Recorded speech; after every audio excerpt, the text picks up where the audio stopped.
From up here, we've just spied a big crocodile. Far out, we're in the middle of bloody nowhere now. The big buck mud crab. That's awesome. Friend, guess what I found? A 20-litre water drum. All right, it smells like fresh water. That is the crocodile that has been stalking us all day. Just waiting for that tide to come in so we can make its way up closer. And welcome back to another episode. Today we're charging up the highest sand dune in this part of the country. Check this out. It is just dwarfing Fran. I imagine the view from up top is going to be pretty amazing. All right, let's do it. Might have to put this in fast forward so it looks like I'm running. From up here, we've just spied a big crocodile. That's hectic. He's just checking us out. Oh, I made some noise and he's just ducked under. They're so freaking sneaky. Here's a big one. So huge. I think it might have been that one from last night. My initial thoughts was that the croc was just doing his morning patrol, but it looks the exact same size as that big one that was out the front of our camp last night, which is probably the most feasible explanation, is that it has followed us from our campsite just off the shore the whole way down the beach here, waiting for us to have a swim. And then as we've started walking up the sand dune, he's just sat offshore, turned around, and now he's just heading back home to the creek where we saw him. And when you got that thought in your head that it's just stalked you all morning, that's absolutely terrifying. I don't reckon that's the last we're going to see of that crocodile. What an epic view. Good job.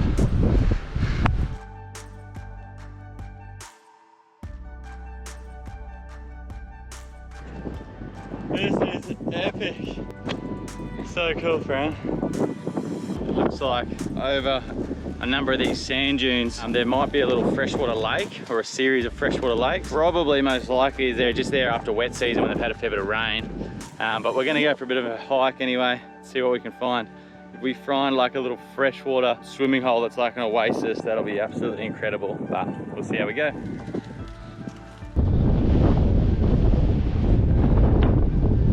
I wonder what's over this hill. Please be some form of an oasis. Another bloody sand dune. There's freshwater swampland. Hardly the swimming hole we were hoping for. Far out, we're in the middle of bloody nowhere now. A pretty incredible walk through some very wild country, but to paint the picture, it's about 35 degrees here, middle of the day, no water, we're dehydrated, stinking hot, and none of that water we saw was good to swim or drink in. It was all just kind of like swampland. So we're going to race back down the sand dune and back to camp. It's going to be a whole lot easier than it was coming up. Let's go! Woo.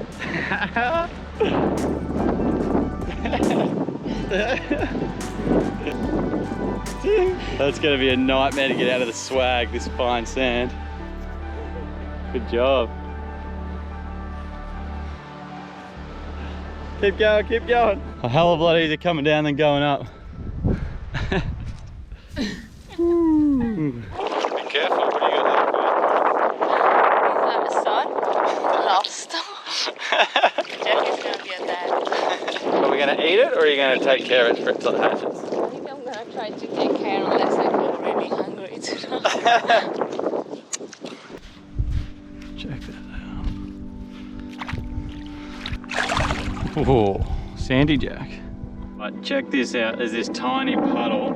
It's about the size of a residential swimming pool at home. I've had 2 casts in here and a jack and a barra have followed it. Let's see what we go this time. Oh look, there's a barra, see? Yep, here he goes, here he goes. Woohoo! Oh, he dropped it. Another beautiful black spot estuary cod for dinner. These guys, half the world calls them a grouper, but here in Australia we call them a black spot estuary cod. Beautiful white flesh, good eating. We're actually going to try and do it in a bit of a curry for dinner tonight. It's going to be good. I'll fillet him here just away from the crocodiles. It's been way too long since we've had a feed of mud crabs, so we're back deep in the groves looking for some mud crabs. We haven't had much luck as of late with the crab pot. We're going to get in there deep and dirty and see if we can find ourselves a big juicy one. Of course the camera would start playing up just as we have a bit of luck, but check out the size of that nipper. It's a big buck mud crab. I have just put him to sleep, so he's a little bit steady now. But that's a beautiful crab. It's not quite as good as the ones, man, on the islands down south. We were getting these big blue and purple mud crabs. Their claws are all bigger than this and bluish purple. They're delicious, and you didn't have to walk through the mangroves to get on. They're on like these little islands. It was incredible. Walking through the mangroves here is pretty dirty work, and literally every step you can feel like your cut's getting infected in all like the gross mud of the mangroves. It was worth it. Very, very much worth it for a feed of mud crabs. We've got this and that black spot estuary cod for dinner. We're gonna have a great feast. It was a fun little fishing session, and now, as you can see, the salted dingo there has got the incoming tide, but the scary thing tonight about where we are, this is all gonna be underwater all the way up to those mangroves. And we're actually gonna do a fish pasta tonight with a bit of garlic. Garlic and lemon. Oh, and lemon on top, so it's gonna be good. And I don't think we're too far off seeing that crocodile come in. So the tide, as you can see, is coming up. As soon as it gets dark, I'll get that spotlight out and see where he's at. Check this out, lining us up on the bank here. Yeah, 100%. Walk down the beach here, and the thing is lining up on the beach. Head pointed straight at us, directly at us. Half body, half out of the water. I yelled out to Fran, I'm like, oi, crocodile's right on the beach. She's like, no, it's a log, I just saw it. But that log is about 4 meters long and just ducked underwater. Oh, we don't have too many options to camp tonight. We've just got to go right up into the bush country. So one of the reasons I came on this adventure, I wanted to feel fear, like true fear. I wanted to be pushed out of my comfort zone. And now we've got a 4-meter crocodile literally waiting for a slip up for it to smash us. So bloody hell, Jack, you happy now? Is this what you wanted?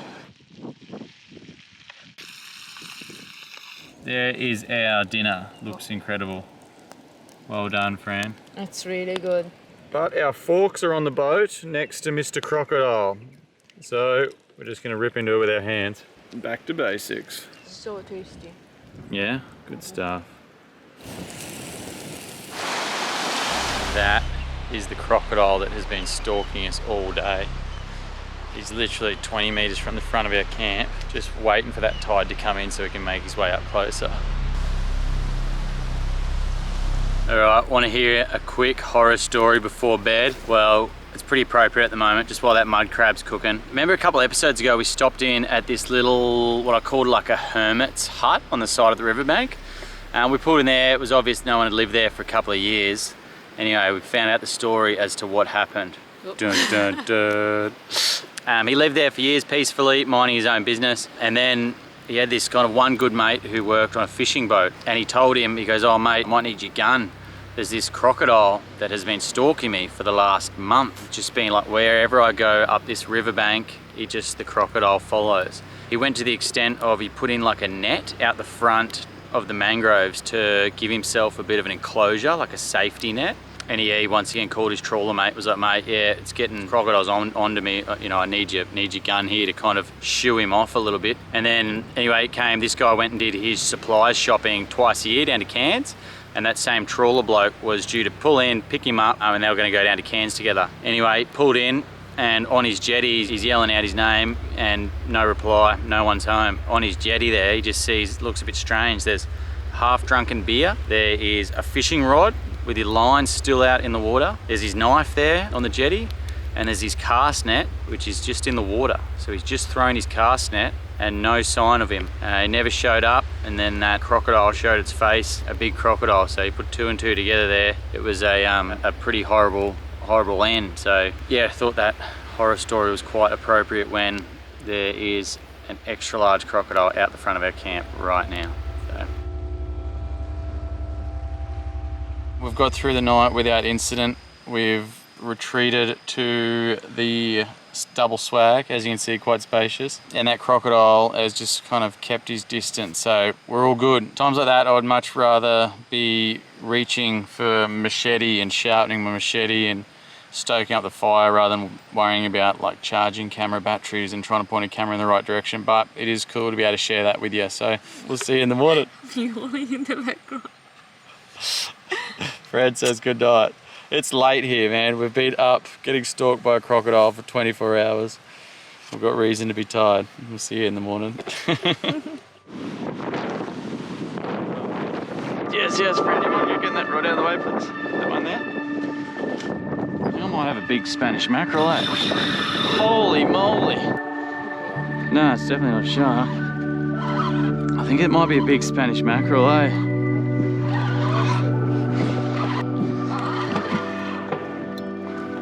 Oh, it's a shark. Oh, that's such a shame.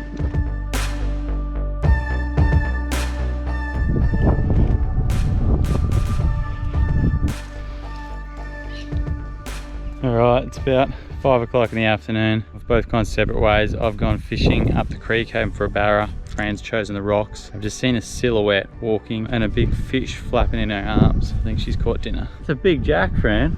On the popper, eh? Yeah, that was the first one. And then I was thinking of letting the trout go, but it was bleeding. I'm glad you didn't. Yeah, the shark would have gotten in. Well done. Eee. Come across a bit of a shipwreck here. Looks like obviously a single hull yacht. Had a bicycle on board. Hope the fella's all right. Mangrove jack, caught off the rocks by yourself. Yeah. Which was very impressive. And a coral trout. And for dinner tonight, we're gonna have breadcrumbed mangrove jack and breadcrumb coral trout. There's gonna be so much, there's probably gonna be leftovers for lunch tomorrow as well, which is awesome. So I'm just walking through the high tide line here looking for a bit of firewood, and you'll never guess what I've found. It's about time our luck's turned around. So we generally kind of laugh about when we're beachcombing, we're doing our hardware shopping and we kind of find buckets and those kind of useful things. You guys know we're very short water, like I'm literally rationing myself on 2 coconuts a day, no water. And then I've just stumbled across this at the high tide line. That to me looks like a 20-litre drum. I'm like, oh perfect, that's another water container for us. And then it's fully sealed, 20 litres, lid still on it, and it's full. That is incredible. There was a little yacht wreck out the front there, and maybe this is washed up from that, and hopefully it's drinkable. Like, that would just make our life so much better if this water's drinkable. Oh, these bushes look spiky. Ah, spiky and full of spiders.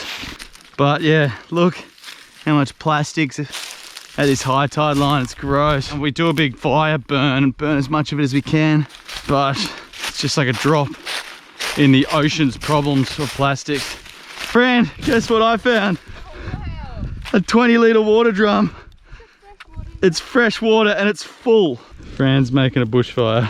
Anyway, this is where we're going to be camping tonight. As you can see, the last of the sun setting behind the palms. Pretty magic spot. And we've got mangrove jack, coral trout for dinner. Here's the moment of truth. Man, this water could have come from anywhere around the world. All right, it smells like fresh water.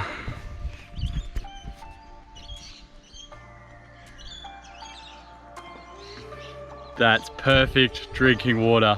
Oh, we're saved. That is honestly the best news ever. Like, earlier in the trip, we lost a 20-litre drum of water, so we've been under rationing for a long time now. Yeah, the last water stop we had was that you guys saw up that river where we had to fill up the river, and that water didn't taste so good. It was kind of brackish. It was like a bit salty, but man, this is like water we haven't tasted for about 80 days now. Oh, that's incredible. Whoever made these containers, they are literally life-proof. I want to invest in these.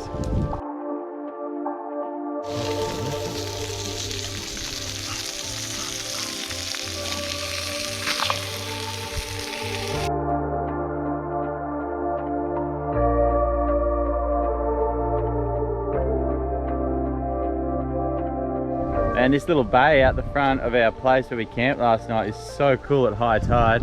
Fran's happy she's got coconut. So we have formed a bit of like a symbiotic relationship with an animal. I think it might be a big rat, but I'm not quite sure yet. But yeah, check this out. You got to admire the bugger's persistence in getting into a coconut. Getting into a coconut is so difficult without a machete. Can someone please tell me what animal this is? He's like slowly pecked away, and he's very neat in how he's just placed it around the outside. But he obviously wants to eat the flesh inside the coconut, so he scurries up the tree and bites the coconut down onto the ground. And this one, he didn't quite get into it, like he's been having a go at it. So I've opened it up, drunk it, and I'm going to split it open with a machete and leave it here for him as a bit of a thank you gift, because poor bugger, he must have been gnawing away at those nuts all night. Oh yeah, he's gonna appreciate that. Thanks, mate. We'll see if he comes, gets it.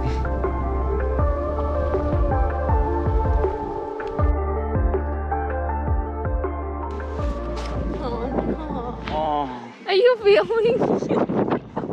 Oh, We lost our son. we had a little stowaway son. Do you think he was getting... It was almost ready. Oh, it's almost Oh no, it's ready. rotten, eh?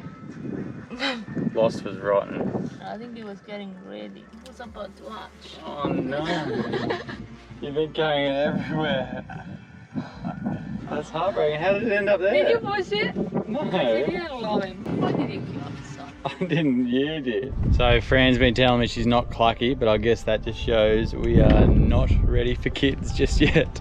Poor little Lost. Would have been much better if we ate it, Fran. Alright, it's that time of the day again that the majority of the heat has got out of the day. So we've come out from underneath our shady palm tree. It's time to catch some dinner. Oh, it's the sound of a Saragossa that needs some fresh water after 80 days. We've just come out here on the rock with a mission to catch dinner after Fran's a very successful fishing trip yesterday. And second cast, man, straight off the rocks. Check out the size of that bar cheek coral trout that's got on that lure. Now I've got enough for dinner.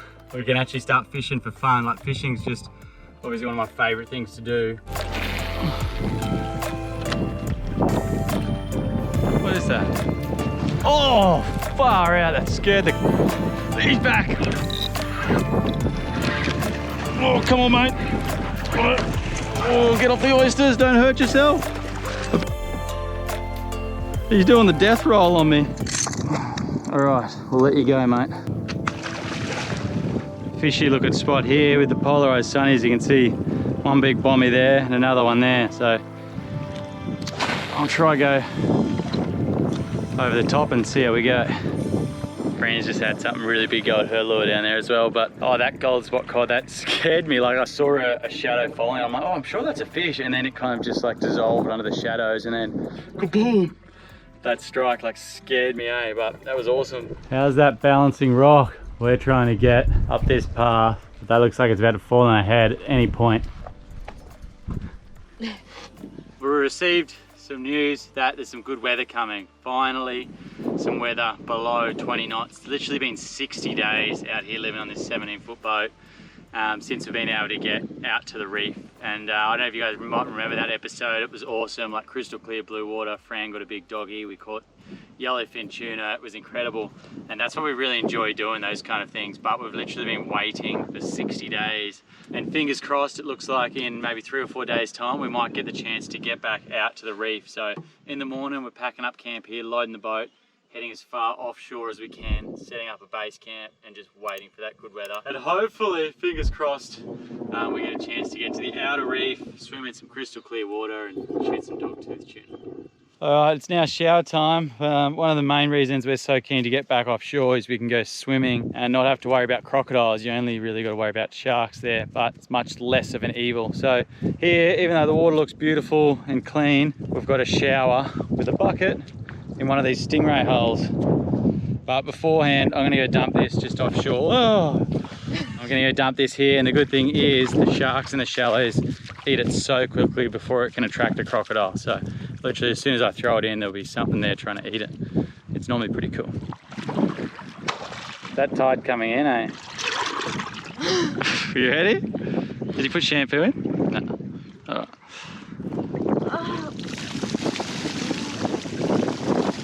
It's important you don't get your toilet and shower puddles mixed up, eh, Fran?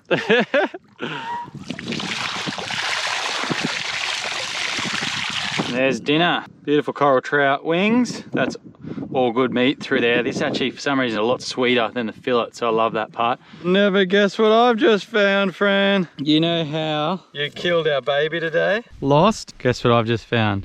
Lost his brother. You want to look after it or do you want to eat it? Obviously, I'm not really good at looking after them.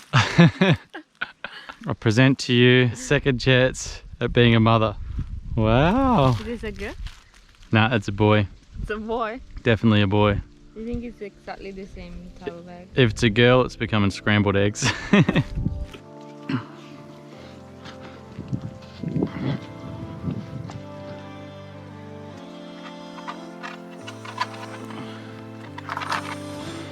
What an epic sunset.